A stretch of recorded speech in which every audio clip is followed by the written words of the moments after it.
soir, Seigneur, nous voulons t'élever. Nous voulons te bénir et te célébrer, Jésus.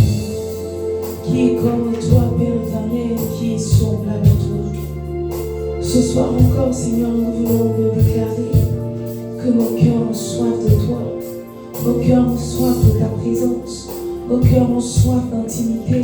Seigneur, c'est la raison de notre présence ce soir. Nous sommes venus boire à ta source. Nous sommes venus, Seigneur, puiser de l'eau que tu nous proposes encore ce soir. S'il te plaît, Jésus, ne nous prive pas de toi. S'il te plaît, Jésus, ne nous prive pas de ta présence. Nous te désirons ce soir. Jésus, nous te désirons ce soir. Jésus, un cœur est assoiffé. Un cœur a besoin de toi. Un cœur a besoin de toi. Un cœur soupire après toi ce soir. S'il te plaît, Jésus, ne nous laisse pas servir sous un ciel fermé. Asubradi kamama nos katafrande kabalabos kataba. Ileskina mama suda frade kabalabos kataba. Emanuradi kabalabos kataba. Est-ce que le cœur peut célébrer vers Jésus ce soir? Est-ce que le cœur peut parler à son Père ce soir? Akuna ma suda frade kabalabos kataba. Iradi kabalabos kataba. Imanura suda.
Saint-Esprit de Dieu, voici nos cœurs dans ta présence ce soir.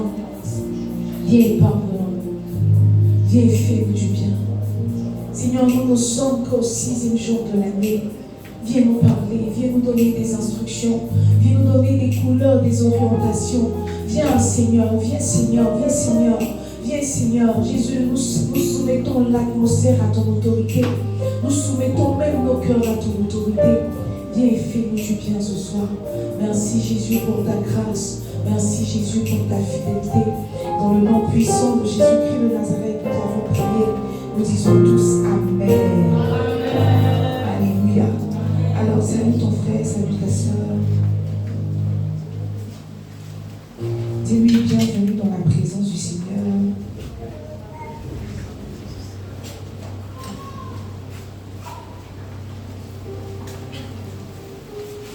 Salut ton frère, n'est-ce pas? Et assieds-toi dans la présence de Dieu. Alors 2026 pour nous est une année, n'est-ce pas, de grâce. Le thème de notre année 2026, c'est l'année du levain, et l'année de la grâce, n'est-ce pas? Et donc en 2026, nous voulons vraiment bénéficier des grâces disponibles pour nous. Nous voulons bénéficier des grâces que Jésus a bien voulu disposer dans son temps et dans son éternité, n'est-ce pas, pour nos vies. Et moi je ne sais pas pour toi, mais je crois fortement que 2026 est mon année du levain, que 2026 est mon année de grâce. Je crois qu'en 2026, même mes productions les plus minimes produiront, mes semences les plus minimes, produiront des productions de centaines et des milliers et de millions, n'est-ce pas? C'est ça, non? La Bible dit que le plus petit deviendra 1 million. Je crois que mon plus petit deviendra 1 million. Vraiment, si la corde veut m'aider, la corde n'a qu'à augmenter mon million. Je crois, vraiment, je crois de tout mon cœur. Je n'ai pas dit à la corde de mettre écho dans mon micro. J'ai dit à la corde d'augmenter mon micro. Ce sont deux instructions différentes. Augmenter ne veut pas dire mettre écho. C'est ça. Ils ne sont pas au bas. Ça, c'est un faux levé. lever. Je n'ai pas dit lever écho, je dis lever. Et je dis augmenter, n'est-ce pas? Donc 2026, n'est-ce pas, est pour nous l'année de la grâce, est pour nous l'année du levain. Et vous voyez mes amis, dans le monde spirituel, dans la vie en Jésus, il y a plusieurs grâces qu'on doit guetter. Qui guette la grâce financière?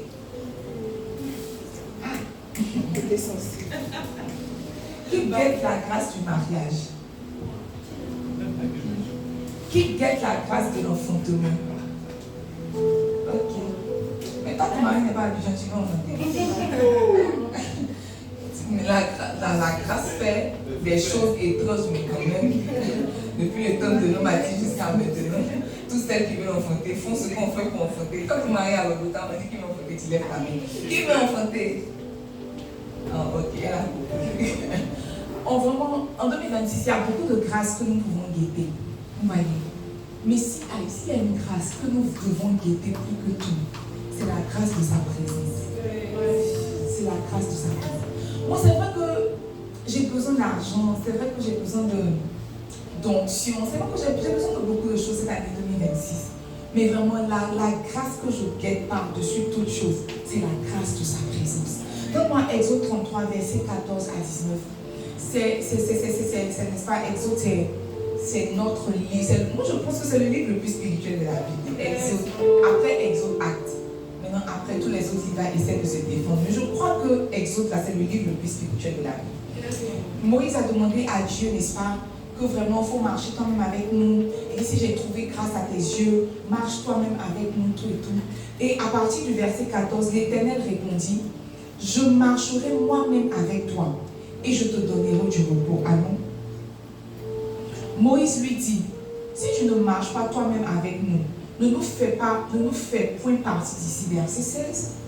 Comment sera-t-il donc certain que j'ai trouvé grâce à tes yeux, moi et ton peuple? Ne sera-ce pas quand tu marcheras avec nous et quand nous serons distingués? Ça veut dire que quand Dieu marche avec un homme, l'homme est distingué. Jésus.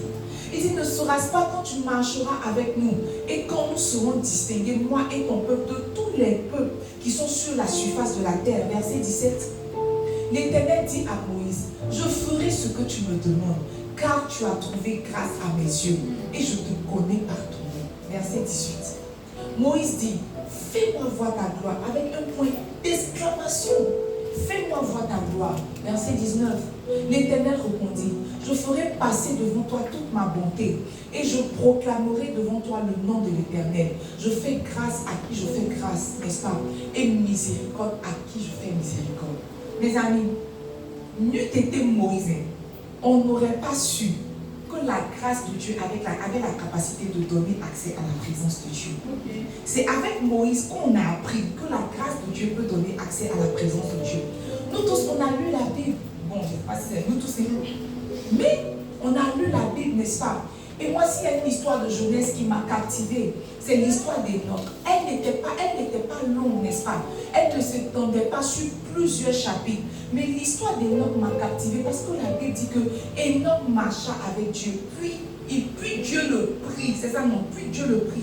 Dieu avait pris tellement plaisir à la présence de Enoch qu'il ne voulait plus partager Enoch avec les membres de sa famille. Il ne voulait plus partager Enoch avec les habitants de la terre. Alors la chose qu'il a fait, n'est-ce pas, c'est qu'il a pris Enoch, n'est-ce pas, et il est parti avec Enoch. La Bible dit que Dieu a marché avec Enoch. Et il a tellement aimé la présence de Enoch qu'il a pris Enoch pour partir. Si Moïse n'avait pas, si on n'avait pas lu cette portion d'écriture, on n'aurait pas su que pour avoir accès à la présence de Dieu, on peut présenter la carte de la grâce. Parce que quand on lisait la Bible, sinon quand moi je lisais la Bible, quand je lisais les histoires de la Bible, quand je lisais même l'histoire d'Enoch, je me demandais que, est-ce que de nos jours là, quelqu'un peut vivre comme Enoch a vécu? Est-ce que Dieu peut prendre plaisir à la vie d'un homme au point où il va l'enlever pour partir? Parce que quand on voit que c'est comme si ça va en se dégradant. Ça ne va pas en s'améliorant, n'est-ce pas? Ça va en se dégradant. Et quand on se pose la question de savoir, est-ce que quelqu'un peut vivre ce que Enoch a vécu? Moïse vient nous rappeler que, tu peux vivre ces choses-là uniquement par la grâce de Dieu. Pas uniquement. Sinon, si tu joues la carte de la grâce, tu peux avoir avoir accès à la présence de Dieu.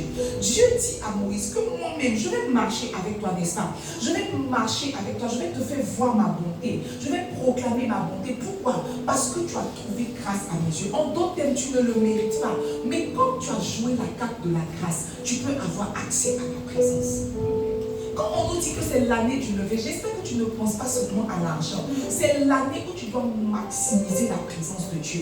2026 est l'année pour toi où tu dois avoir plus de Dieu, plus d'intimité, plus d'amitié. Dis à ton frère la présence de Dieu. La présence de Dieu. Dis à ton frère la présence de Dieu.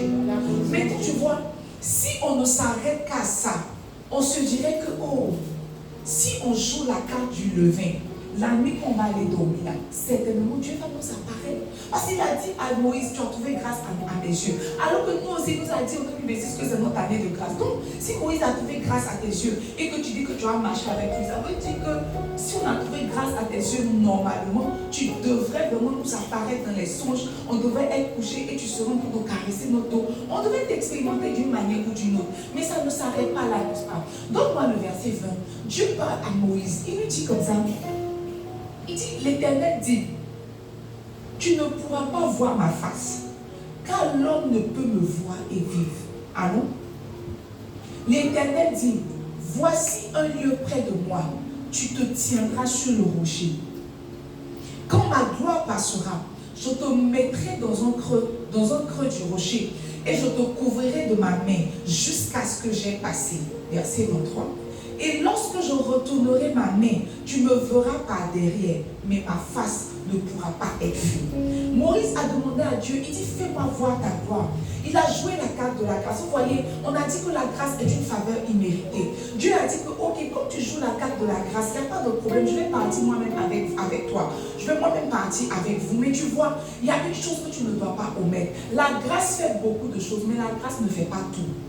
C'est vrai. Je vais marcher avec toi, mais tu vois, tu ne peux pas me voir. Maintenant, la solution que j'ai pour toi, pour que tu puisses avoir accès et à ma présence et garder ta vie, parce qu'il a dit que nul ne peut me voir et vivre, n'est-ce pas? Tu joues la carte de la grâce pour me voir, c'est vrai. Mais la grâce ne va pas te sauver la vie. Tu peux jouer la carte de la grâce pour dire que Seigneur, je veux ta présence. Et puis sa présence vient, sa présence te tue.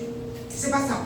Il dit, nul ne peut me voir et vivre. Donc tu peux jouer la carte de la grâce. Seigneur, par la grâce, tu as dit que c'est mon année de grâce. Je veux te voir, apparaître-moi. Il t'apparaît, mais tu fais crise cardiaque, tu décèdes. Parce qu'un petit ange a soufflé dans tes oreilles la dernière fois. Tu t'es levé, tu as ouvert tes yeux, tu as dit qui est là.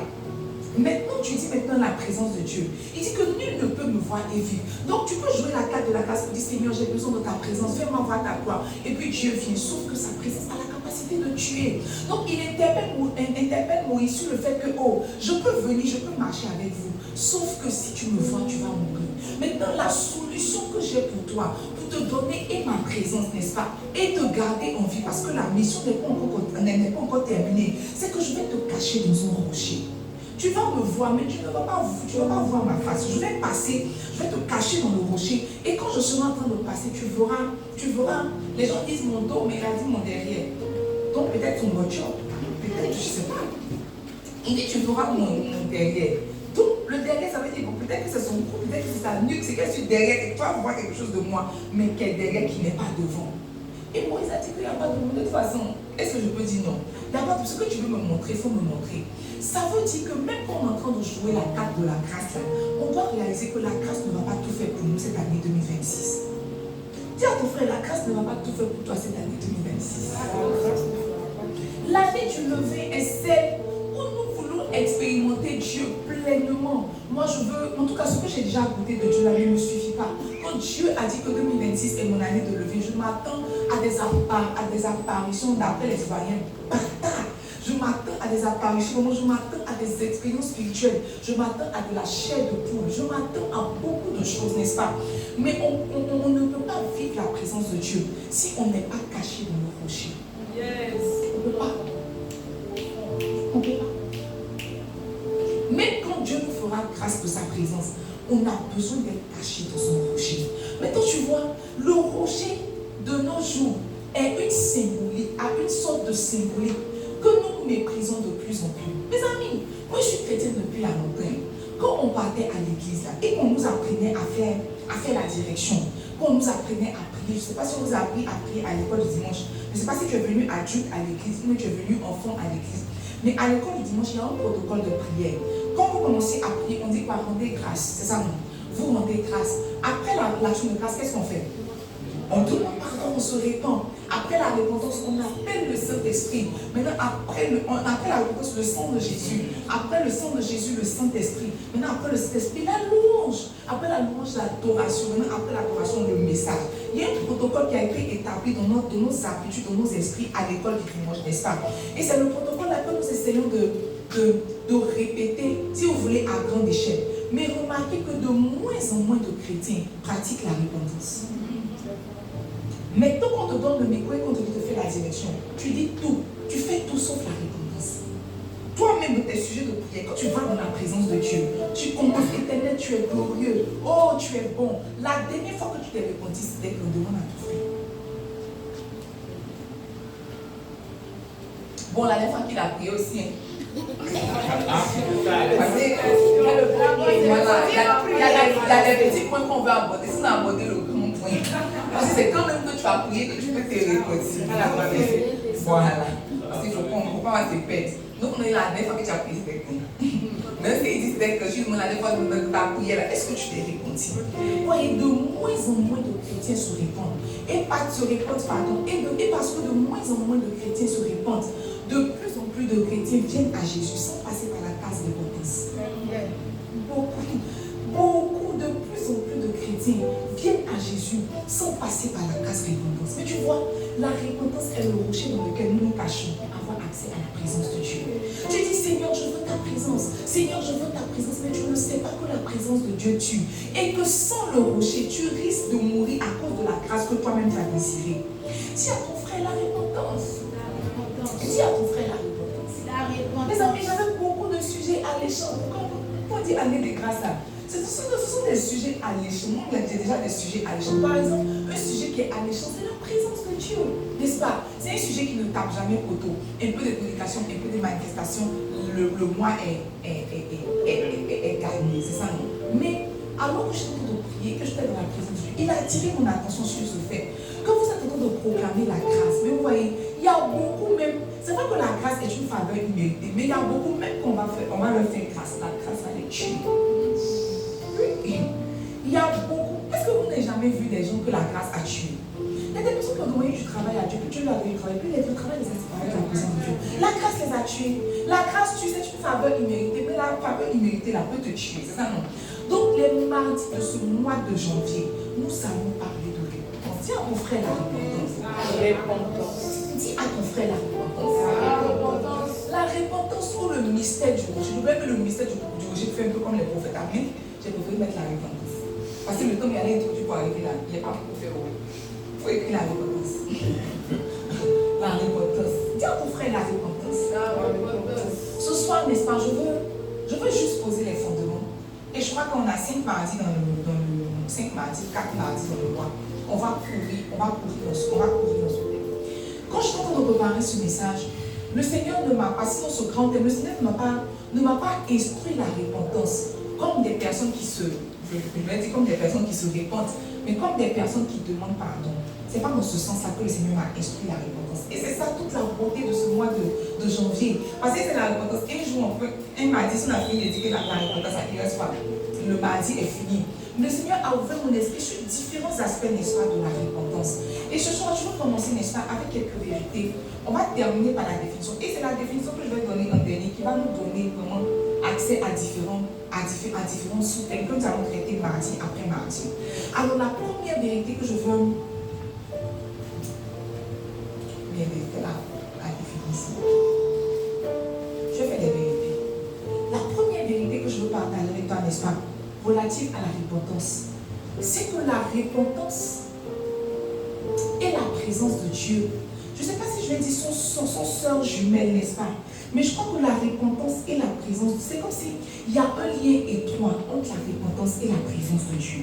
Il y a un lien vraiment qui est très étroit, comme un petit fil, comme une petite ligne, n'est-ce pas? Un lien très étroit entre la repentance et la présence de Dieu. Il y a une année, on était allé à l'enterrement de ma cousine. Et quand on est arrivé, Mon papa me disait comme ça que regarde de l'autre côté là. Quand tu sais que là-bas, là, ce que je suis en train de voir là-bas, c'est le Ghana. Je dis, ah bon? Il dit oui, que dès que tu mets tes pieds ici là, tu es au Ghana. Mais quand tu es ici là, tu es en Côte d'Ivoire.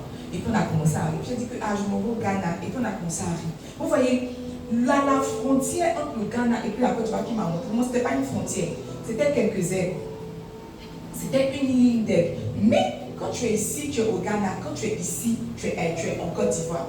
Et voyez, moi je crois, à la lumière de la parole de Dieu, qu'il y a un lien étroit entre la présence de Dieu et la repentance. J'ai vu même qu'elles sont dépendantes l'une de l'autre. C'est comme si, comment je vais dire, c'est comme si la repentance appelle la présence de Dieu, mais la présence de Dieu aussi appelle la repentance. Yes. Je ne sais pas si je me fais comprendre. Yes. Donc la repentance appelle la présence de Dieu. Mais même quand la présence de Dieu est là aussi, la première chose qui se manifeste, c'est la repentance, Yes. n'est-ce pas? La présence de Dieu excite la repentance. La Bible dit, n'est-ce pas? La Bible dit que Ésaïe était déjà prophète. Il était déjà prophète et prophétisait. Et en Ésaïe 6, la Bible dit, au premier verset, il dit, l'année de la mort du roi Osias, je vis le Seigneur assis sur son trône très élevé, et le pan de sa robe remplissait le temps. Comment ça, c'est un premier verset. C'est le premier verset de Ésaïe 6 là. M'a toujours interpellé, m'a toujours perturbé. Ça veut dire que quelqu'un peut exercer dans son office ministériel sans avoir rencontré Dieu. Il dit l'année de la mort du roi Osias, je vis le Seigneur. Mais Ésaïe ne commence pas par le chapitre 6. Ésaïe commence par le chapitre 1, le chapitre 2, le chapitre 3. Et les chapitres là, les chapitres, ce n'est pas une semaine, les chapitres, ce n'est pas 2 jours. Les chapitres, ce sont des années. Donc ça veut dire que des années s'écoulaient. Ésaïe opérait dans son office ministériel. Il était prophète, mais il n'avait jamais rencontré Dieu. Il n'avait jamais vu le Seigneur. Il prophétisait pour prophétiser. C'est comme ça. Nous sommes plusieurs dans la maison du Seigneur en train de servir Dieu. Mais on sent qu'on n'a pas encore vu Dieu. Quand toi-même tu chantes, ta voix te dit que tu n'as pas encore vu Dieu. L'atmosphère que tu dégages à Dieu. En fait, tu n'as pas besoin de révélation pour savoir que la chante qui chante n'a pas encore rencontré Dieu. Tu n'as pas besoin de révélation pour savoir que l'hôtesse qui t'a accueilli avec son visage comme ça là, n'a pas encore rencontré Dieu. Tu n'as pas besoin de révélation, n'est-ce pas? Tu n'as pas besoin de révélation. Il dit l'année de la mort du roi Osias, je vis le Seigneur assis sur un trône élevé. Et les pans de sa robe remplissaient le temps. Verset 2. Des séraphins se tenaient au-dessus de lui. Ils avaient chacun 6 ailes. 2 dont ils se couvraient la face, 2 dont ils se couvraient les pieds, et 2 dont ils se servaient pour voler. Même les séraphins, ceux qui ont accès à la présence de Dieu, se couvrent la face. Mais toi, toujours dans tes prières éternelles, I want to see you, je veux voir ta gloire, je veux voir ta gloire. Même les séraphins se cachent. Toi, tu n'es même pas un fin, tu ne veux pas te cacher. Verset 3.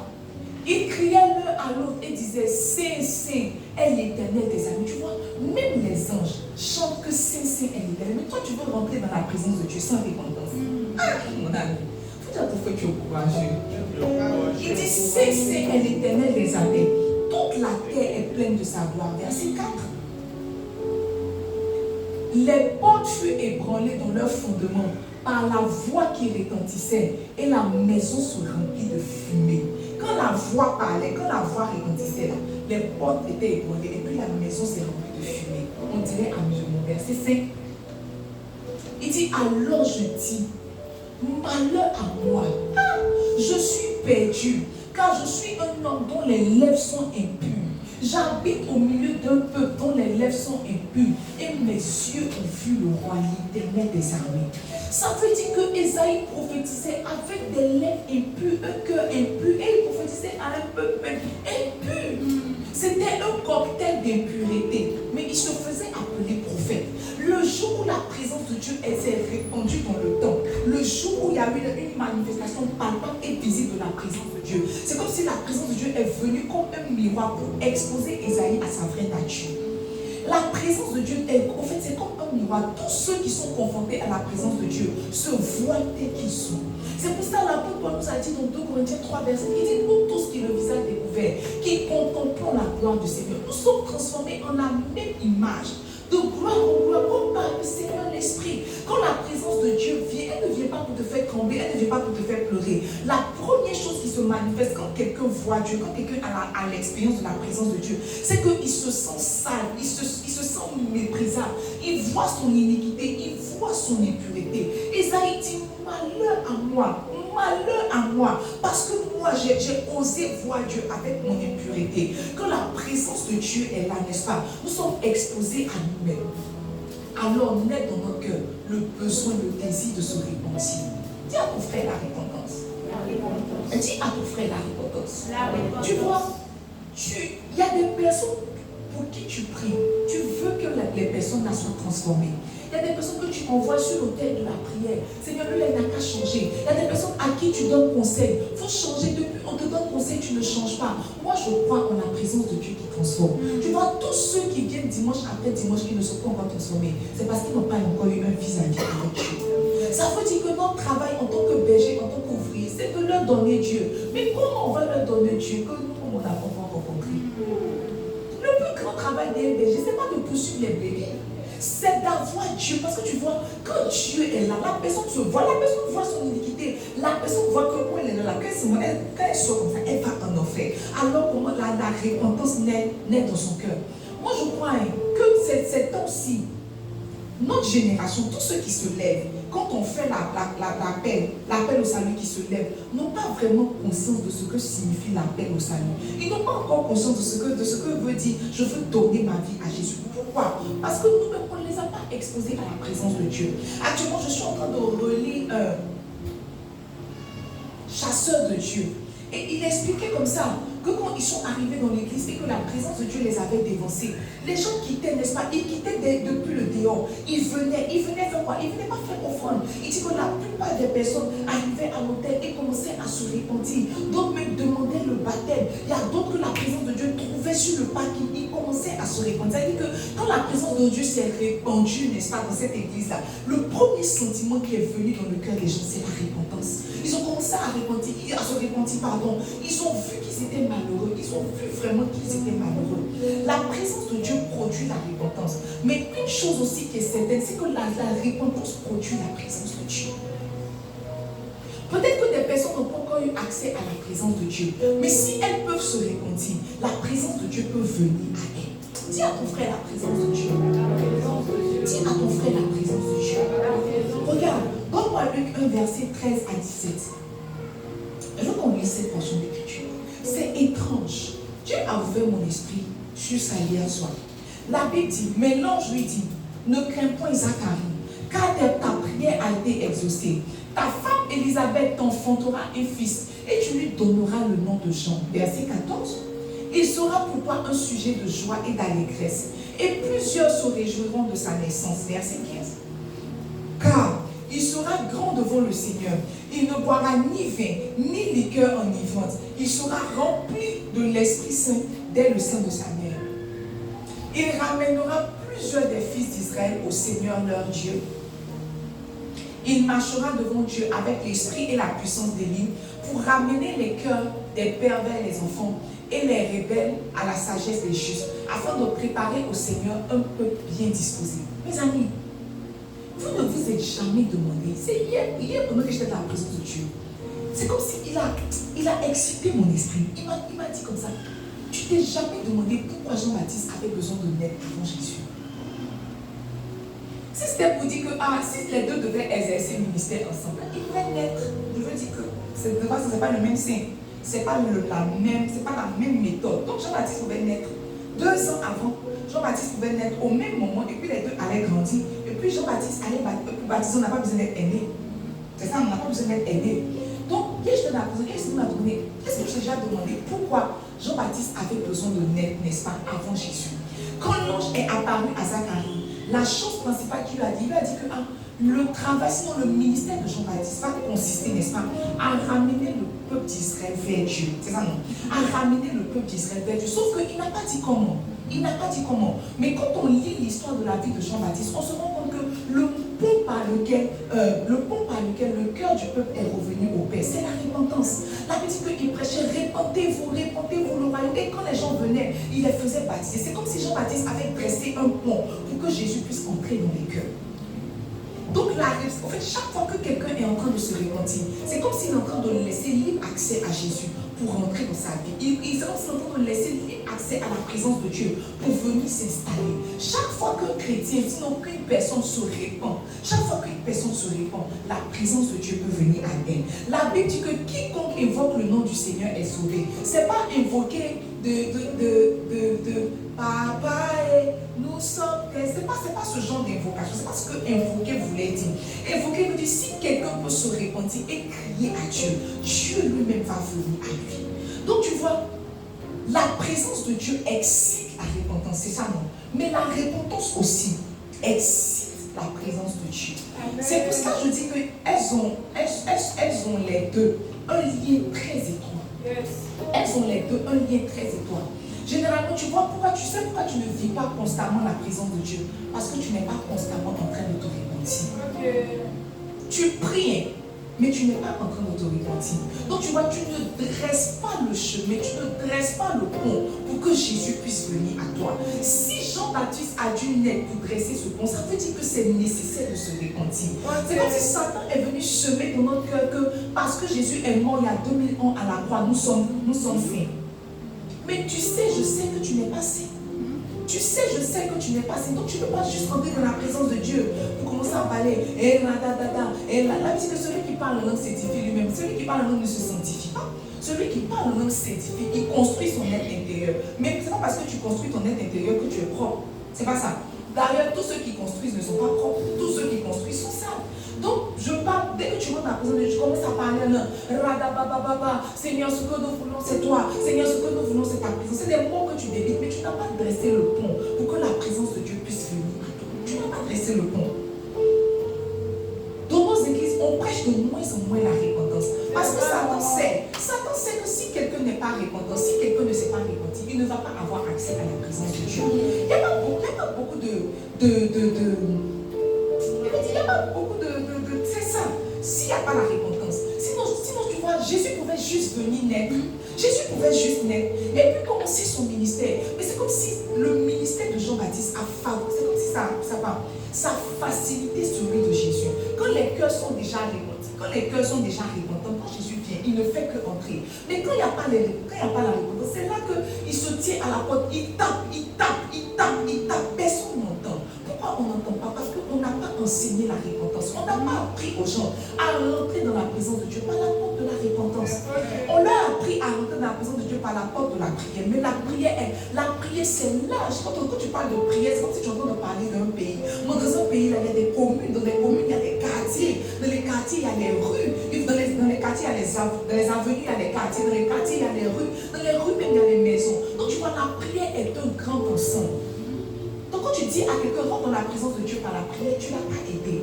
La meilleure manière d'avoir accès à la présence de Dieu, moi je pense, sinon à la lumière de la parole de Dieu, c'est la repentance. Il dit qui pourra monter à la montagne de Dieu. C'est Proverbe 3, verset 4. Proverbe 4, verset 3. 34. Il y a 4 dedans, il y a 3 dedans. Il dit qui pourra monter à la montagne de Dieu. Celui qui a les mains pures, c'est ça non? Et le cœur quelque chose. Le cœur quoi? Donne-moi la portion, pardon, tu as trouvé? C'est 24. Somme 24. La Bible même dit quoi? Heureux ceux qui ont le cœur pur, car ils verront Dieu. Moi je ne sais pas pour toi, mais je veux voir. C'est pas que je vais aïe. Je veux voir Dieu. C'est pas ça non? Non, ma ça c'est Somme. Somme 24. 3. Somme 24, verset 3. Qui pourra monter à la montagne du Seigneur? Celui qui a le cœur pur et les mains innocentes, ça non. Qui pourra monter à la montagne de l'Éternel? Qui s'élèvera jusqu'à son lieu saint? Verset 4. Il dit celui qui a les mains innocentes et le cœur pur, celui qui ne livre pas son âme au mensonge et qui ne jure pas pour tromper. Mais toi, tu t'es levé le matin, déjà pour te parler, tu as mis ta position, tu as dit que tu n'étais pas loin, tu as déjà menti. Mais dès que tu arrives, tu peux pas monter à la montagne de Dieu. En fait, il y a déjà une barrière qui va t'empêcher de monter à la montagne du Seigneur. Il dit que non, la main de l'Éternel n'est pas trop courte pour nous toucher, ni sa voix, ni sa main. Aïe, j'aimerais les versets aujourd'hui. Non, les oreilles de l'Éternel ne sont pas sur les versets. Ésaïe 59, verset 1, il dit non, la main de l'Éternel n'est pas trop courte pour sauver, ni son oreille trop dure pour entendre. Verset 2. Il dit, mais ce sont vos crimes. C'est un peu fort. Ce sont vos crimes qui mettent une séparation entre vous et votre Dieu. Ce sont vos péchés qui vous cachent sa face et l'empêchent de vous écouter. Donc tu vois, quand Satan empêche à l'église de prêcher la repentance, il te sépare naturellement de la présence de Dieu. Parce qu'il sait que tes crimes font barrière. Il sait que tes péchés font obstacle. Tu ne peux pas t'élever vers Dieu. Mais Dieu aussi ne peut pas descendre vers toi. C'était important pour le ciel d'envoyer Jean-Baptiste. Pour que, tu vois, quand ils finissent de prêcher la repentance comme ça, les cœurs sont touchés, Jésus baptise. Et puis quand Jésus les prend comme ça, il commence à parler du Saint-Esprit. Les Saint-Esprit vont dans les cœurs. Et puis la mission va très vite. Sans repentance, on ne peut pas avoir accès à la présence de Dieu.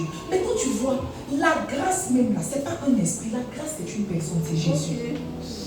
Donc quand tu vois, tu entends parler que mon année de grâce, tu es en train de dire que c'est Jésus que tu veux. Parce que tu vois, c'est quand Jésus est avec toi que tes semences se multiplient. C'est quand Jésus est avec toi que les portes s'ouvrent. En fait, quand Dieu te dit que je vais t'accompagner de ma grâce, il est en train de dire qu'il y a quelque chose de moi qui va t'accompagner et qui va te favoriser.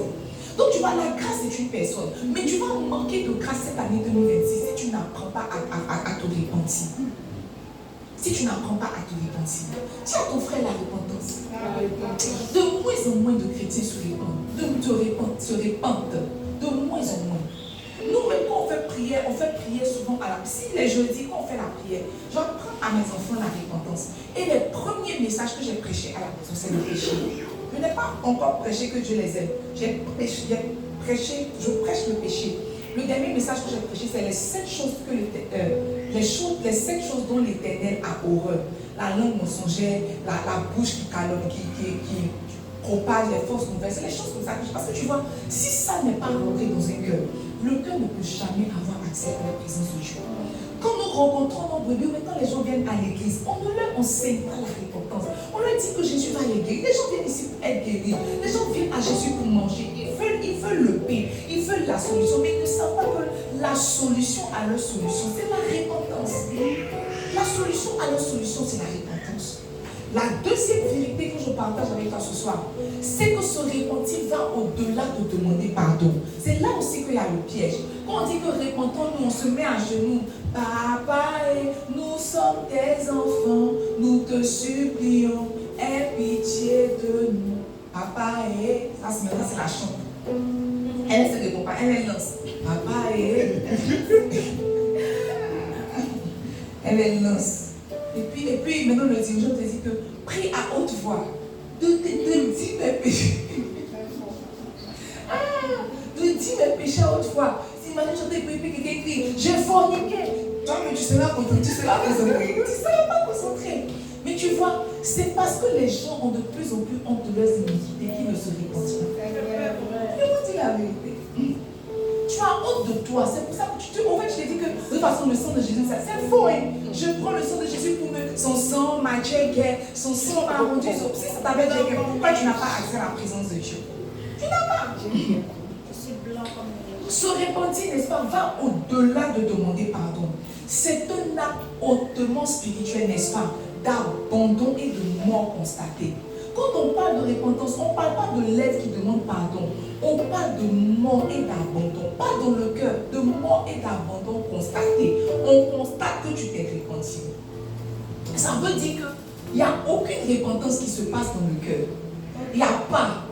Il n'y a aucune repentance qui se passe dans le cœur. Toutes les repentances sont manifestes à l'œil nu. Il dit produisez des signes, des fruits dignes de la repentance. Ça veut dire que quand quelqu'un marche dans la repentance, quand quelqu'un pratique la repentance, il y a des fruits qu'on doit constater. C'est ça, non? Donc c'est Matthieu 3, verset 8. Il dit produisez des signes, des fruits, dignes de la repentance. Ça veut dire que quand il y a repentance là, il y a des fruits qu'on doit avoir. Quelle est cette repentance dont tu t'es repenti? Sinon, quel est ce péché dont tu t'es repenti, mais on ne voit pas le fruit. On ne voit pas le fruit. Oh, on a une soeur qui a fait une erreur. On a dit que Dieu va l'aider, Dieu va la soutenir, ça va aller, ça va aller, ça va aller. Dernièrement, elle est venue me voir, elle me dit que, dès qu'elle est, au fait, elle me dit quelque chose, mais que son cœur est prêt à aimer.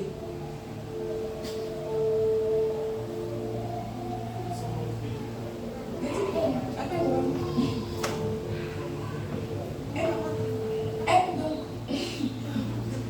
Produisez donc du fruit digne de la repentance. Tu sais, elle te dit la vérité. Quand la repentance, il y a fruit. Quand quelqu'un pratique la repentance, on voit. On voit. Dis à ton frère, on voit. Dis à ton frère, on voit. On voit. Tu vois, quand Zachée s'est repenti, il a non seulement confessé qu'il avait volé, mais il l'a restitué. Il a confessé qu'il avait volé, il l'a restitué. Tu as volé l'argent de quelqu'un. On dit réponds-toi, tu fais par et son argent. Regarde-lui son argent. On dit réponds-toi quand tu chantes. Il ne s'agit pas de cantique, tu as volé. Donc quand on dit que je me suis repenti là, j'ai demandé pardon. Mais il y a des fruits. Je suis allée vers la personne et que excuse-moi. Je ne sais pas si c'était une erreur. Bon, je ne pense pas que c'était une erreur, mais je t'ai volé. Et je t'ai volé telle sorte. Peut-être qu'actuellement je n'ai pas, mais permets-moi de te payer par échelonnement. Là, tu t'es repenti. Et toi, tu voles et tu viens pleurer à l'église et puis elle la chante lance. Toi, tu chantes pour pleurer. Et tu dis que tu t'es repenti. Vous deux, vous êtes complices. Complices de crime. Vous êtes complices de crime. Et de meurtre. C'est pour ça que la présence de Dieu ne descend pas de nos églises. Mes amis, regarde, si c'est prier là, le rythme de prière qu'on a, on devrait avoir plus de résultats. Mais nos cœurs ne sont pas repentants. Nos cœurs ne sont pas repentants. Il y a des gens même qui volent et puis se disent que mais ça c'est quoi? Le sang de Jésus m'a. Comme des mots qui ne donnent jamais mon nez. C'est sorti. Des mots qui ne donnent pas mon nez, c'est du vol. C'est un vol parental, mais c'est du vol. Mais tu vois, quand elle prie, elle ne demande pas pardon de la monnaie, mais elle veut la présence de Dieu. Tu ne marches pas avec ceux qui volent leur parents. Parce que Dieu lui-même, c'est un parent. Il ne veut pas être volé. Amen.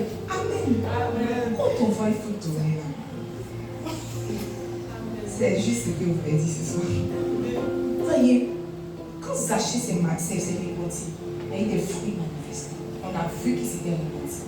Et vous voyez, c'est même pas la repentance de Zachée qui m'a touché. C'est après ce que Jésus a dit. Il dit quoi? Le salut est rentré chez toi. Ça, en fait, ce qui nous introduit dans notre troisième vérité, mes amis, il n'y a pas de salut sans repentance. Parce que tu es assis ici, tu penses que tu es sauvé. Il n'y a pas de salut sans repentance. Quand on fait l'appel au salut, là, les gens se lèvent. Et puis tu vois, ils se lèvent. Ce qu'ils font, c'est quoi? Ils se lèvent. Je dis, répète après moi. Ils répètent. Seigneur Jésus. Mais ils ne sont pas en train de se repentir. Ils sont en train de répéter les paroles que je. Mais les paroles que je vais dire, ce sont mes paroles, ce sont mes mots, ce ne sont pas leurs mots. Ce ne sont pas les mots. Donc tu vois, ils ne sont pas en train de repentir. Il dit, quand Zachée s'est repenti, Jésus lui a dit, le salut est entré chez toi. Donc ça veut dire que tant que quelqu'un n'est pas en train de se repentir, il n'est pas en train de goûter au salut. Mes amis, dans le salut, là, il y a la guérison. Dans le salut, il y a la liberté. Dans le salut, il y a la prospérité. Dans le salut, il y a les dons. Dans le salut, il y a des vies. Il y a la vie, n'est-ce pas? Donc tu vois, quand quelqu'un n'est pas en train de manifester ces choses-là, c'est parce qu'il n'a pas le salut.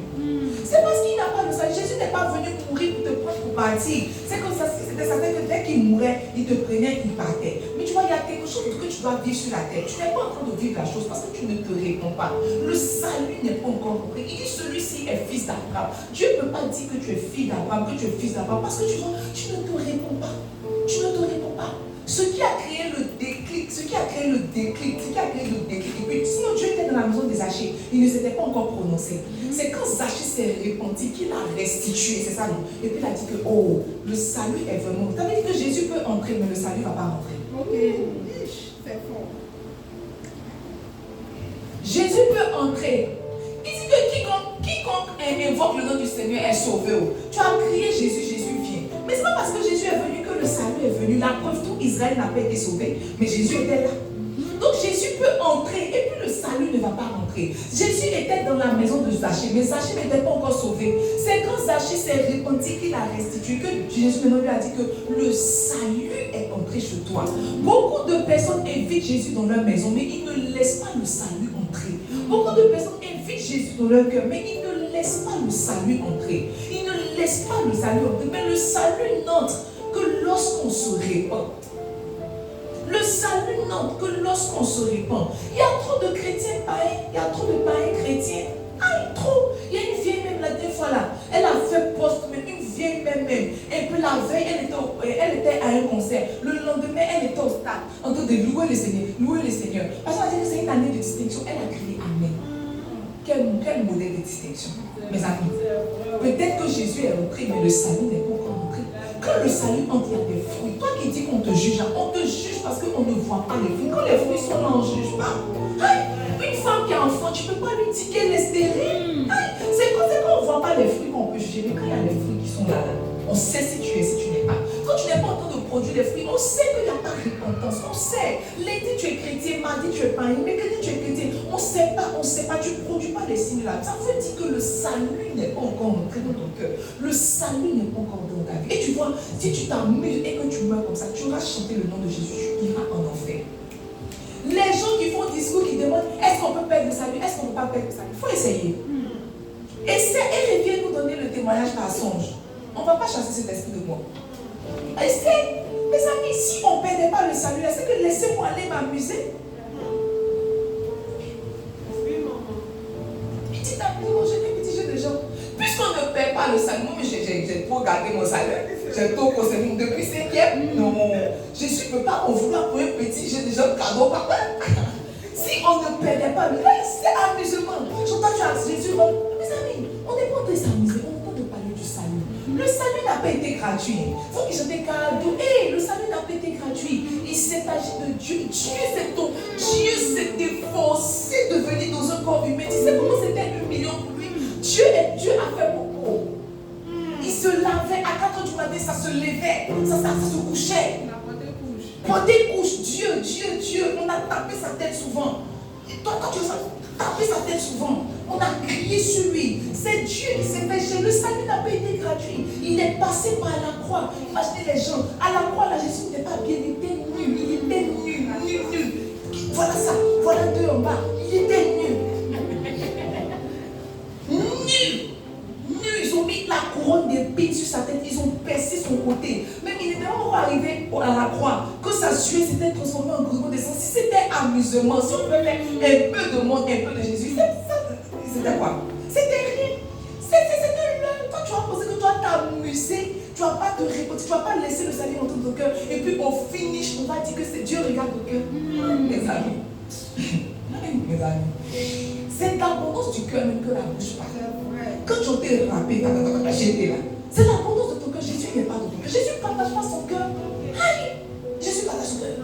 Jésus ne partage pas son cœur. Tu vois ce que tu fais, ce que tu dis là, montre que Jésus n'est pas encore entré.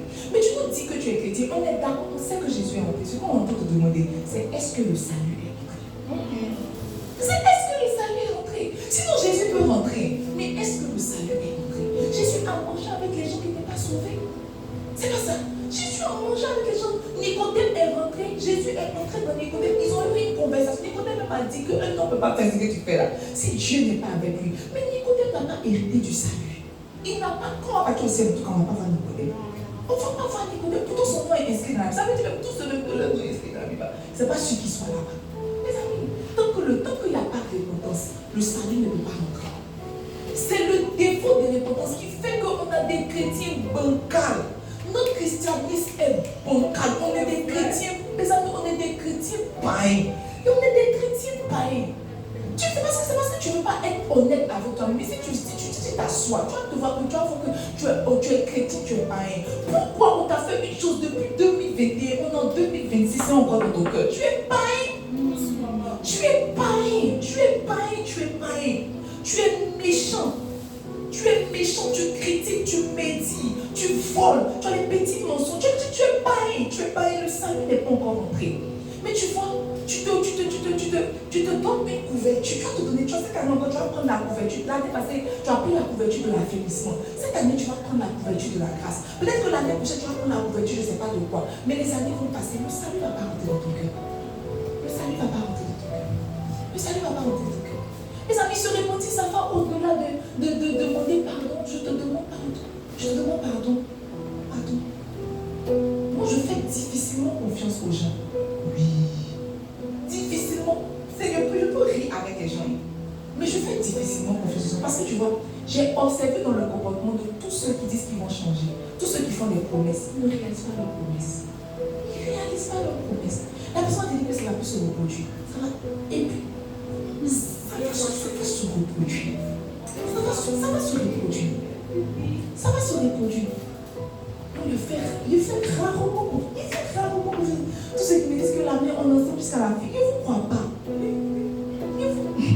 Attendez, ils vont nous chasser d'ici.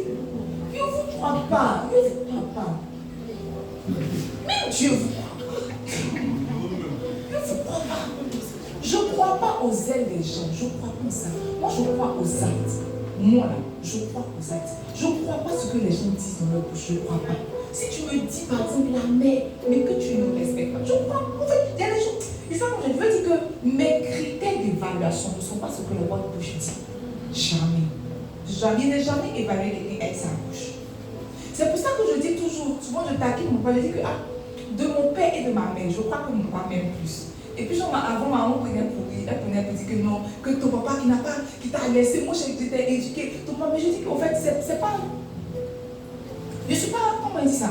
Je ne suis pas beaucoup dans les mots, je suis dans les actes. Mon papa ne parle pas. Mon papa comme ça, il ne parle pas. Et ce n'est même pas une question d'argent. Il y a des petits actes qu'il pose. Je rendais un témoignage par exemple de comment il s'appelle. Christian. Je rendais un témoignage de Christian à Proto dernièrement. Je lui ai dit que si Christian se marie, Christian sera un très bon époux. Et puis elle m'a dit pourquoi. Je lui ai donné des. Je lui ai dit que il y a des fois, moi je suis ici. Une fois je partais à la maison.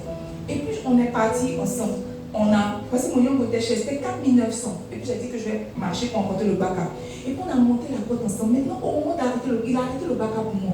Et puis quand je voulais monter, il m'a donné 500. Il m'a dit la nouvelle de transport. Mes amis, pour vous, c'est rien. Mais c'est des signes que ce sera un bon époux. Ça veut dire que dans son esprit, il sait que je vais me déplacer. Il sait que j'aurai besoin d'argent. Il sait déjà que j'ai l'argent. Il ne peut pas dire qu'il y a un magasin, il n'y a pas d'argent. Mais tu vois, dans son esprit, là, dans son esprit, quand quelqu'un est en train de faire un mouvement, il faut l'accompagner. Je lui disais ça, je lui ai dit qu'une fois, 1er janvier, non pas 1er janvier, ça non, le culte de janvier, il me dit que, mais avant janvier, il a me donner, il dit que la mère, si ça vous paye ton poulet, que quand on est en janvier, on mange poulet. Pour vous, c'est rien. Mais tu vois, c'est les petites choses qui montrent que si lui se marie, c'est que dans son esprit, il sait qu'une femme se pommade, il sait qu'une femme met parfum, il sait qu'une femme porte habit, il sait qu'un garçon paye le loyer, il sait. Donc, tu vois, il a déjà les petits réflexes. Moi, c'est à ces réflexes que j'évalue. Sinon que la mère, tu es tout pour moi, que c'est toi qui as changé ma vie, que quand je t'ai rencontré, ma vie a été sur le rocher. Ça, là, c'est les paroles. C'est les paroles. Tu vois, si tu évalues les gens, il faut évaluer les gens sur les petits réflexes. C'est les petits ne choisissez pas vos épouses dans les grands réflexes. C'est les petits réflexes. C'est un garçon qui ne sait pas que femme se combat. C'est pas pareil. Parce qu'aujourd'hui, ça te fait rire. Aujourd'hui, ça te dit que, tu vois, quand on dit qu'un garçon doit avoir l'argent, ce n'est pas dans le sens de la richesse. Parce que la richesse se construit. Mais tu vois, c'est les réflexes. Parce qu'il y en a qui en ont, mais qui donnent pas. Et puis, il y en a même qu'ils n'ont pas. C'est tout fait. Ils savent que là, il y a un besoin. Ils savent. Ma cousine devait épouser un homme. Et puis, genre, elle ne voulait pas. Je lui ai dit que tu vois, si un garçon peut aller au supermarché acheter serviettes hygiéniques pour toi, il mérite de t'épouser. Parce que dans son esprit, il sait qu'une femme chaque mois a ses menstruations. Il y a un autre qui a dit, mais c'est pas encore fini. Il faut te placer, c'est pas encore fini. Mais il n'a jamais payé ses serviettes hygiéniques. Il faut dire la vérité. C'est les petites choses comme ça qui comptent. Mais des trucs là, ça finit quand là. Ça finit quand là. Mais ça a duré ce mois, hein. Tu vois, c'est les petites trucs. C'est les petites, mais tu vois, c'est les réflexes. La vie même là, ce qu'on dit vivre là, c'est les mêmes spirituellement, c'est les réflexes. C'est quand tu as les réflexes que tu apprends le son spirituel. Le spirituel même, c'est les réflexes. La vie même, ce sont les réflexes. Donc tu vois, c'est sur ces petites choses-là. Peut-être que ce que vous appelez petit, c'est sur ces choses-là que nous sommes jugés au ciel. Proverbe qui a dit qu'il y a 7 choses que l'Éternel est. Il n'a pas dit qu'il y a 7 choses que l'Éternel n'aime pas. Il y a 7 choses que l'Éternel est. Dans les 7 choses, il y a le mensonge. Je vous ai dit, 2025, je me suis appliqué à ne pas mentir. En tout cas, s'il mentait avant à 100%, en 2025, là, il a menti 5%. Je me suis appliquée parce que c'était un verset qui revenait tout le temps dans mon cœur. Là, 7 choses que l'Éternel n'aime pas. La langue mensongère. Toi, tu es là où le mensonge, c'est comme rien pour toi. Mensonge, c'est pas pour toi. C'est les petites placements que tu as fait. Mais tu vois, c'est ça là qui fait que tu n'as pas accès à la présence de Dieu. C'est ces petites choses que toi tu appelles petites. Toi, tu peux monter dans le jeûne 70 jours. Tu peux faire des veillées de prière. Mais les petites choses là, là, dit que la langue là, c'est un petit organe dans la bouche, mais elle peut enflammer tout le corps. Comme elle est enflammée par la gêne. La Bible compare la langue au feu éternel. La Bible, tu vois, tu ne prêtes pas attention.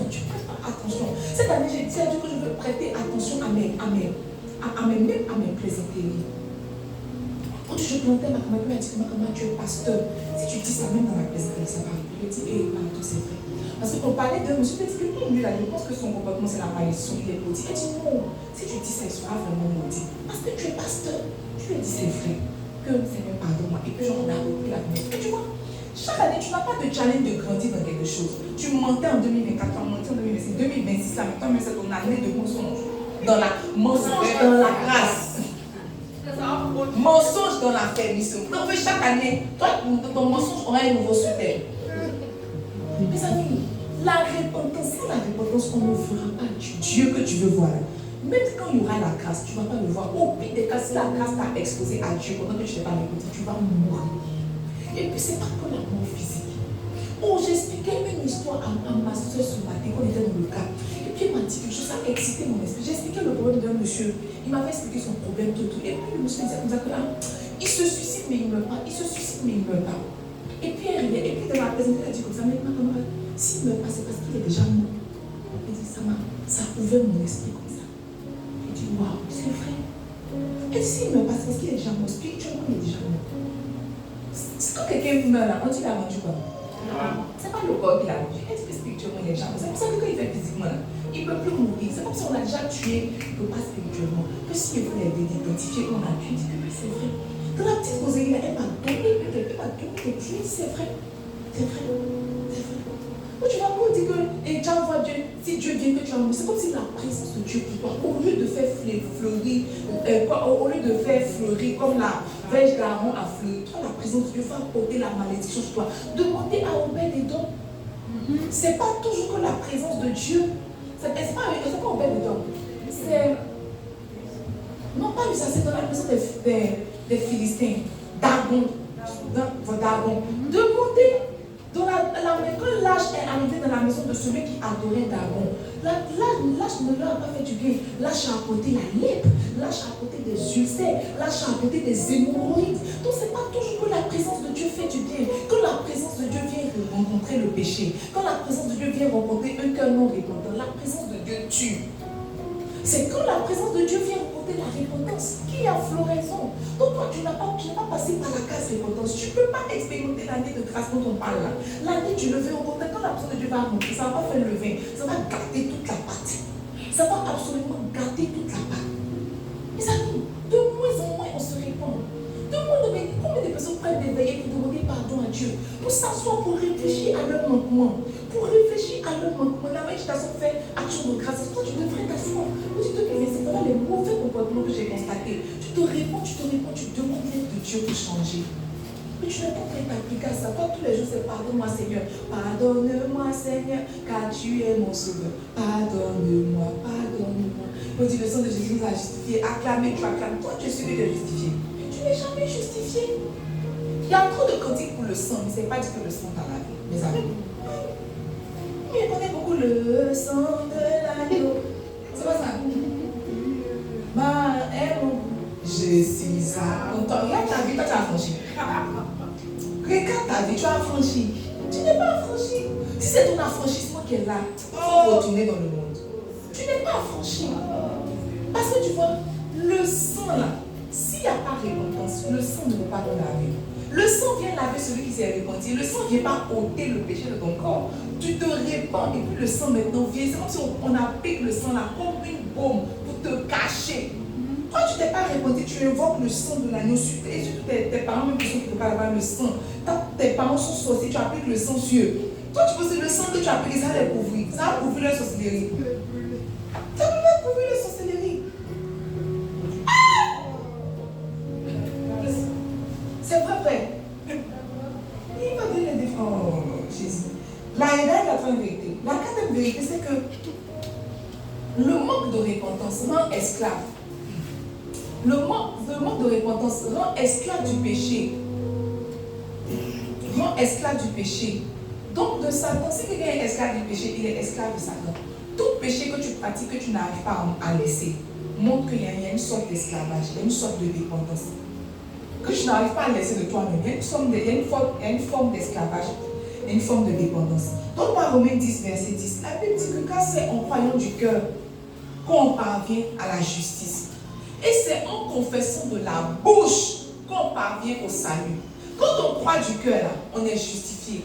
Mais c'est quand on confesse de la bouche qu'on parvient au salut. Repentance, tu fais ta bouche ne souffre pas, ce n'est pas repentance. Il n'y a pas salut dedans. Tu demandes pardon dans ton cœur. Est-ce que tu as péché dans ton cœur? Tu n'as pas péché, toi tu as menti ta bouche et tu demandes pardon dans ton cœur. Dans ton cœur, c'est en confessant de la bouche qu'on parvient au salut selon que dit l'Écriture. Quand on parle de repentance, là, mes amis, on parle d'ouvrir sa bouche et de commencer à lister. C'est comme ça que souvent quand on se répand là, on demande pardon pour nos péchés par omission. Parce qu'il y a des péchés qu'on omet, il y a des péchés qu'on oublie. Mais il y a des péchés que tu n'oublies pas. Tu sais que tu as forniqué hier. Tu vas me donner la personne que tu as commencé à rendre des tout à. Tu ne peux pas, tu sais, faut pas blaguer. Faut pas blaguer. Oh. Faut pas blaguer. Le changement que tu ne veux pas opérer là, c'est l'autorisation que tu donnes à Satan de démirer dans ta vie. Quand quelqu'un ne veut pas se repentir, c'est comme si on veut donner l'autorisation légale à Satan de rester. Mes amis, la repentance est une clé majeure. Il me reste 41 secondes. Laisse-moi un instant. Laisse-moi définir la repentance. Et la semaine prochaine, nous allons courir dans notre message. On ne peut pas abandonner ce qu'on couvre. Vous qui couvrez vos péchés, là, tu te masturbes. Viens voir le pasteur, tu vas dire que tu te masturbes, tu te tais dessus. Tu te tais, on prie pour toi, ta vie n'avance pas. Depuis là, tu n'as pas l'argent. Mais c'est ta mère que tu veux te masturbes, c'est la mère qui devait recevoir l'argent. Viens me voir, on va prier. Tu sais, quand ton pasteur n'est pas au courant de tes challenges, elle ne peut pas prier pour toi et tu ne peux pas t'en sortir. Tu ne peux pas. Si Dieu t'a ajouté à une église, parce qu'il sait que tu ne peux pas t'en sortir seul. Si tu fais face à une difficulté, viens voir le pasteur. Avec ceux ici, elle faisait face à une difficulté. Elle me disait que son mari était chrétien, mais maintenant il va voir les féticheurs. Que Dieu a dit que maintenant que tu m'as dit, mais ça fait combien d'années ça a dû? Elle m'a dit le nom d'année. Je dis, mais toi tu es à l'église, il faut me dire. Maintenant que tu m'as dit, moi je viens ici prier les lundis. Je ne vais pas ici prier les lundis pour mes enfants. Pour prier pour mes enfants, il ne peut pas rester chez moi à la maison. Il vient ici à l'église pour prier pour vos sujets. Mais si vous ne pouvez pas donner le sujet, je vais prier pour mon onction. De toute façon, moi-même j'ai besoin de prier. Mais si vous me donnez vos sujets, je vais monter à la montagne avec les sujets ici qui ne travaillent pas. On les bat dans leur foyer ne va pas bien. Mais ils auront devenu me dire, qu'est-ce que je vais faire avec les problèmes de ton mari? Et qu'est-ce que je vais faire avec les problèmes de ton foyer? Ça ne m'intéresse pas, mais tu vois, tu ne veux pas venir me dire pour que je porte le sujet à la montagne. Tu es là-bas, tu meurs, tu es en train de mourir. On dit maintenant, il faut faire le ministère. Tu fais le ministère, là, tu es morose comme ça, tu es sèche, tu es sec. Tu es fatigué de l'église de la restauration. Église de la restauration, ta vie n'est pas restée. Mais dis-moi, Seigneur, est-ce que c'est pour c'est parce que tu n'ouvres pas ta bouche là pour qu'on parvienne au salut? Tu n'ouvres pas ta bouche là pour parler. Tu peux dire que, la mère, je mens beaucoup. Porte-moi. Tu vois, tout ce que tu couvres là ne peut pas te quitter. Tu me dis, je mens beaucoup. La dernière fois, ce qu'elle t'expliquait, j'avais menti. Je ne vais pas te juger. Pourquoi je vais te juger? Je suis pasteur. Le travail du pasteur, ce n'est pas de juger. Et moi-même, en général, je ne juge pas les gens. Pas de juger. Je prends ton sujet quand je viens l'église, je commence à prier pour toi. Seigneur, délivre là du mensonge. Parce que c'est un truc qui est le père du mensonge. Aide-la. Toi, tu as attrapé mon mensonge comme les années vont passer. Mensonge dans la grâce. Il ne faut pas faire ça. Alors, qu'est-ce que la repentance? Mais j'avais 41 secondes. Bon, puisque le temps est passé en Kabati, acte 3, verset 19. Je voulais faire dans mes 41 secondes, mais c'est fini. Acte 3, verset 19. Dans mon verset, je vais donner la définition et puis rapidement on va prier. Et c'est la même pomme qui prend le temps. Repentez-vous donc et convertissez-vous pour que vos péchés soient effacés. Les amis, excusez-moi. Pardonner, ce n'est pas effacer. Pardonner, là, ce n'est pas effacer. Il dit, répentez-vous donc et convertissez pour que vos péchés soient effacés. Quand tu demandes pardon de pardonner, ça n'annule pas la faute. Pardon n'annule pas la faute. Tu sais, tu m'as agité, ma mère paraissait à folle. Mais dans mon esprit, je cherche comment, en ne faisant pas exprès, je vais aussi te gifler. Je vais aussi te gifler. Mais tu vois, si c'est effacé, je ne vais pas me souvenir que tu m'as giflé. Et nos relations, tu vois, c'est la relation qu'on a avec. C'est pour ça que le sang de Jésus n'a pas coulé pour nous pardonner. Le sang de Jésus a coulé pour effacer. Ça veut dire que quand Jésus nous voit, quand nous nous répondons que Jésus nous voit, il nous voit blanc comme la neige. Le sang efface le péché. Il dit, répentez-vous et convertissez-vous pour que vos péchés soient pardonnés. Alors la première définition que je donne à la repentance vient du terme grec métanoïa, n'est-ce pas, qui veut dire changement de pensée. Changement de pensée, de mentalité et d'intention. Changement de pensée, de mentalité et d'intention. Quand quelqu'un se répand, il change radicalement. Dis à ton frère radicalement. Ce n'est pas un changement pas à pas. C'est un changement. En fait, la meilleure image de la repentance, c'est l'apôtre Paul. L'autre meilleure image de la repentance, c'est Zachée. Leur repentance n'a pas été progressive. C'est quel péché quand tu n'abandonnes pas, tu ne laisses pas. Tu dis que tu dois abandonner année après année. Tu forniques. On abandonne la fornication année après comment? Forniquer, c'est arrêter. C'est comme si en 2025 tu forniquais 10, en 2026 tu forniques 4. Arrêter, c'est arrêter. Arrêter, c'est arrêter. Quand quelqu'un se répand, il change radicalement, n'est-ce pas? Il change radicalement de direction. C'est comme s'il fait volte-face, il revient sur lui-même. De rebelle, il devient obéissant. C'est pas qu'il commence à devenir obéissant. Il change radicalement. Quand on dit je me suis repenti là, quand on dit je pratique la repentance, ça veut dire que je change radicalement. Je mentais, je mens plus. C'est pas que je mens plus progressivement. Je mens plus. Je volais, je vole plus. Sachez que si j'ai volé, je vais restituer. Et je vais donner même la moitié de mes biens. C'est pas que j'ai volé 10 personnes, mais je peux rembourser 5 personnes. Les 5 mon cas, c'est non. C'est radical. Ton changement est radical. Comment se fait-il que tu dis que tu t'es repenti, mais ton changement n'est pas radical? Tel que tu es venu, c'est tel que tu es en 2026. Mon ami, tu t'es pas repenti. Tu as compris, tu t'es pas repenti. Luc 15, verset 17 à 21. Gardez ça chez vous, vous allez lire, je n'ai plus de temps. C'est le fils prodigue, n'est-ce pas? Il a dit qu'à un moment, il est entré en lui-même, il a dit que tu es bien revenu chez mon papa. Il a changé de chemin, n'est-ce pas? Il s'est retourné, il est revenu sur ses pas. Il dit, papa, je te demande pardon, j'ai péché contre toi, pardonne-moi. Il dit, même pour ta maison, je peux être un esclave. Son papa lui a pardonné, ils ont recommencé. C'est pas que, il est parti pour un peu de pêche, mon papa, il est revenu. Il est parti pour un peu de mon papa, c'est le daron. J'aimerais prendre un peu de pêche, je reviens un peu chez les pauvres. J'aimerais prendre un peu de pêche, je reviens même chez les prostituées. Non, il est revenu une bonne fois pour toutes. Quand on parle de repentance, on parle de changement radical. La deuxième chose, quand on parle de repentance, on parle de repentance parce qu'il y a transformation profonde de la conscience, de l'attitude et des habitudes. Comment se fait-il que tu dis que tu t'es repenti, mais tes habitudes n'ont pas changé? Tu mens comme hier, tu voles comme hier, tu critiques comme hier, tu aimes l'argent comme hier, tu forniques comme hier. Tout ce qui a changé ces dimanches, tu viens à l'église, c'est tout. Mais tes habitudes, tes attitudes, ton être intérieur n'a pas changé. Pardon, donne-moi le visuel du mois de janvier. Vous voyez, je n'ai pas reçu la repentance comme une personne qui se mettait à genoux. J'ai reçu la repentance comme une sorte d'illumination. Il y a quelque chose qui s'allume dans ton esprit pour te dire que, oh, c'est pas ma vie, il faut que je change. C'est comme s'il y a un feu qui s'allume dans ta tête qui dit que non, ça suffit. Il faut que je change radicalement. Il faut que ça change, Pourquoi tu as donné ta vie à Jésus et rien ne change? Rien ne change dans tes habitudes, rien ne change. Tu te masturbes hier, tu te masturbes aujourd'hui. Pourquoi? Tu ne t'es pas réellement repenti. La repentance, c'est changer. C'est changer totalement. Tu changes dans ton être intérieur. Toi, tu te dis que je ne veux plus de ça, je ne veux plus de ces choses, je ne veux plus de ce mensonge. Peut-être que tu fais par esclavage. Là, on va chasser le démon. Mais tu vois, les personnes qui viennent, mais qui veulent encore dans leur cœur. Ils veulent un peu de Jésus, ils veulent un peu de péché. Il est venu m'expliquer son péché, pas son péché, ses difficultés, ses chariots dans le bureau. Je lui ai dit que, voilà comment on peut faire pour changer. Il dit que, mais lui, il a pas envie de dire secret des gens. Mais c'est comme s'il y a ça là, lui, il ne peut pas laisser. Mais tous les autres qu'il a dit là, il va faire l'effort, mais ça là, il ne peut pas laisser. Il veut voir si mon Dieu est puissant, si mon Dieu enlève ça dans sa main.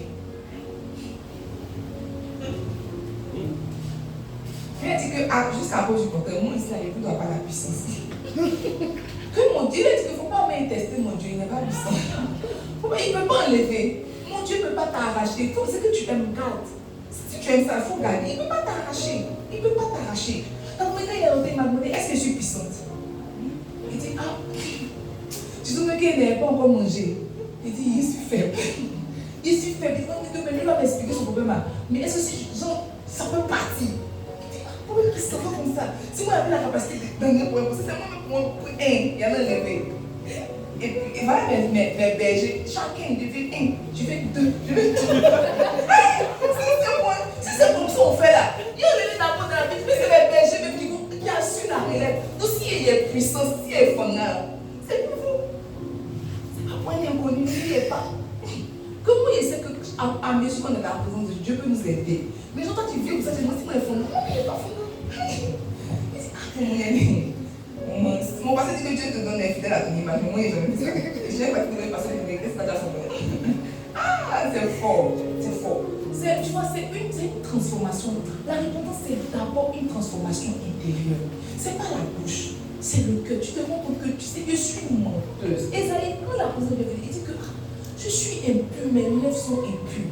Toi, tu mens, mais tu vois, même quand on te dit que tu mens, tu dis que tu ne reconnais pas. Ça veut dire que la transformation n'est pas encore intérieure. Tu dois t'asseoir, reconnaître en toi que tu es une masturbée au vol. Voilà ce que je fais, c'est pas bon.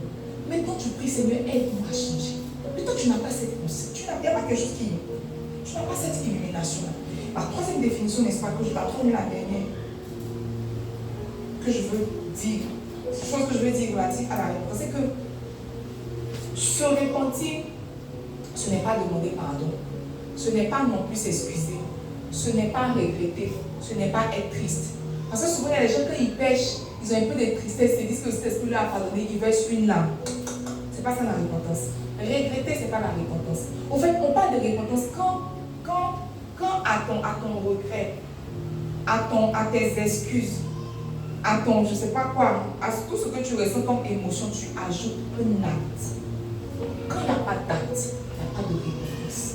Donc tout ce que tu fais sont les émotions. Je me sens mal, j'ai péché contre l'Éternel. Ça c'est une émotion, ce n'est pas la repentance. Je m'excuse pour ce que je t'ai fait, Jésus, ce n'est pas une repentance. La repentance est toujours suivie d'acte. La repentance est toujours suivie d'acte. Donc si tu n'as rien retenu ce soir, que je devrais retenir une seule définition de la repentance, c'est que la repentance c'est un changement total, une transformation totale. Et c'est notre quête ce mois de janvier. Nous devons être transformés, sinon nous devons aspirer à la transformation totale. Mes amis, toi, vous seuls, vous connaissez vos Goliaths, vous connaissez ceux avec quoi vous luttez. Certains luttent avec l'amertume, certains luttent avec le mensonge, d'autres luttent avec la masturbation, le vol, d'autres luttent avec l'alcool, la fornication. Je ne sais pas avec quoi tu luttes parce que tu n'es pas encore venu dans mon bureau pour me dire.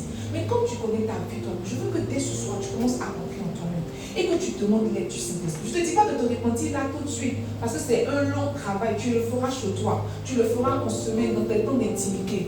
Mais ce soir, je veux que tu demandes l'aide de Dieu, que Dieu t'aide. Une des premières vérités qu'on a parlé, c'est que la présence de Dieu a la capacité de nous aider, de nous exciter à la repentance. Ce soir, je veux que tu demandes l'aide de Dieu. Demande à Dieu de t'aider. Que ce mois de janvier soit ton mois vraiment, soit le mois où tu te répands totalement et entièrement. Que tu n'avances pas dans l'année, n'est-ce pas, avec ses Goliaths, avec ses plaies. Et pas élève d'avoir pris le Seigneur. Prie le Seigneur. Prie le Seigneur. Prie le Seigneur. Ce soir, entre toi-même, n'est-ce pas, et parle à ton Dieu. Et parle à ton Dieu. Ma soupe lève des vrais qui te parlent des camarades. Manduna munamuski palia kinda zata. Enene suprali kama sativa. Imandula vila skatava. Seigneur, ton peuple te parle ce soir. Aie compassion et pitié. Nous ne voulons pas manquer la grâce de ta présence. Nous aussi, nous voulons goûter à ta présence palpable et tangible. Pas à ton omniprésence, Seigneur. Même les païens bénéficient de ton omniprésence. Ce à quoi nous voulons goûter, c'est ta présence palpable et tangible. Mais Seigneur, nous ne pourrons pas y arriver si nous ne passons pas par la case repentance. Aide-nous à nous repentir. Et Seigneur, lorsque nous serons dans ta présence, la mémoire n'est pas fiable, mais que le Saint-Esprit nous rappelle les choses que nous faisons et qui heurtent ton cœur, les choses que nous faisons et qui nous empêchent de monter à la montagne. du Seigneur. Est-ce que quelqu'un peut parler à son Dieu ce soir? Masum te prende kama babosi tava. Rendi kama babosi te. Imandu la lusu kali amonde preskete. Rande kama babosi tafrana kama. Tuna tuna tuna tuna tuna tuna. Sendi brazi kama babosi teva. Chante brazi kama babosi teva. Seigneur, fais grâce à ton peuple. Mois de janvier soit un mois de rencontre profonde et personnelle, que tu puisses éprouver les cœurs. David pouvait dire, sonde mon cœur et vois, Seigneur, si je suis sur une mauvaise voie, ramène-moi sur le chemin. Que ce mois de janvier, tu puisses exposer quelqu'un à sa véritable image. Que quelqu'un puisse se voir exactement tel qu'il est, tel qu'elle est, Seigneur. Que quelqu'un voie son véritable poids spirituel. Que quelqu'un se voie dans le monde des esprits. Je veux prier que ce mois de janvier, que nous soyons tous et toutes repentants, Seigneur. Que tu nous fasses grâce de la repentance. Que la repentance vienne comme une illumination pour nous. Que nos vies, que nos cœurs changent à jamais. Jésus, fais-nous grâce. Jésus, fais-nous grâce. Jésus, fais-nous grâce. Jésus, fais-nous grâce. C'est dans le nom puissant de Jésus-Christ de Nazareth que nous avons prié. Nous disons tous Amen. Alléluia. Alors le temps est parti. Tu vas préparer ton offrande ce soir et tu vas venir semer sur ce message. Tu vas venir semer sur sa parole.